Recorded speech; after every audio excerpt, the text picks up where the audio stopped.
Nazareth were formed out of a band called the Shadettes. And I was sort of getting them gigs at that time as Nazareth, and then, you know, the rock scene had really just started, and Led Zeppelin was a big influence, and so on and so forth. I was looking after Nazareth whilst I was in Glasgow, and then I got a call from an old friend, a guy called Bill Hilly. So he called me one day, and I'm in Glasgow, and I think this must be 69 or maybe just about 19, probably 70 actually. And he was a big guy, 20 stone, and he said, "Derek," I said, "Oh, Bill, I haven't heard from you for 5 years or whatever." I said, "Yeah," he said, I said, "Where are you?" He says, "I'm just along the road in a phone box, you know, just near your office." I was in Hope Street in Glasgow. And I said, "Oh," he said, "I want to see you, I've got an idea." He eventually comes up, puffing and panting, and sits down. Somebody brings up this old TIAC reel-to-reel tape recorder. What have you been doing? He said, "Oh, yeah, I got out of the business." He said, "Well, I want to get back in. I want to have some fun." I said, "Yeah, okay." He says, "I've got this singer from Birmingham, really good. And I've got this tape here, and I want to promote him. I'm going to manage him and promote him." "Oh, okay." So he puts this reel-to-reel on, and it's an artist called Mike Alexander from the Midlands, and it was a sort of he was writing the songs, which is fair enough. It was very middle of the road, Tom Jonesy, over that type of thing, you know. And I took out, I said, "Okay, listen to this," and I took out the first ever Nazareth demo tape, which I still have, and I put that reel-to-reel and started playing that, and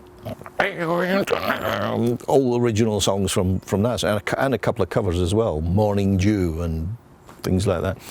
And he just says, "Okay, we'll do them both." 2 days later, I'm on a plane to Birmingham, right? I don't think I'd ever been on a plane before.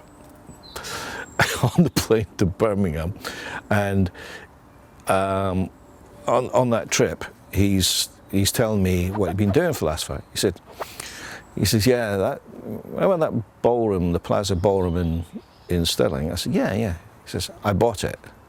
I said, "Yeah," and I turned it into bingo hall. That was his first bingo hall.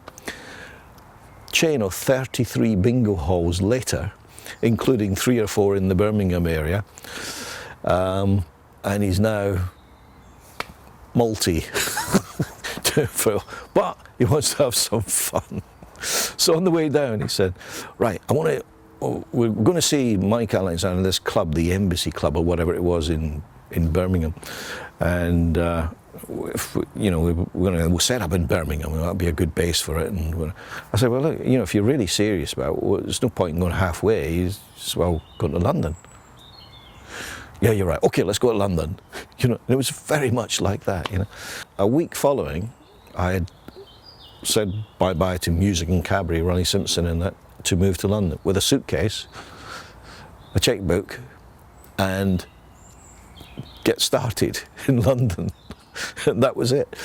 And I got went to a hotel to start with somewhere off the Bayswater Road, and then we rented an apartment in Knightsbridge, right, and had that decorated, moved in, so it was office, like a 3-bedroom lounge, and really upmarket. In fact, we discovered later that Paul McCartney was in the middle block on the penthouse. Alan Klein was on the other side. Katharine Hepburn's mother was 2 floors above us, and it was that type of scene, you know. And many months later, we eventually brought Nazareth down, and we got an apartment or a house, basically, to house them all, because it was really serious getting into it, you know. And the first gig that Nazareth did was Dunstable Queensway Hall, supporting Mott the Hoople and Uriah Heep. And they travelled from their hometown in Dunfermline in Scotland all the way to Dunstable played the gig, and then travelled back again for a fiver. And that's what it was like.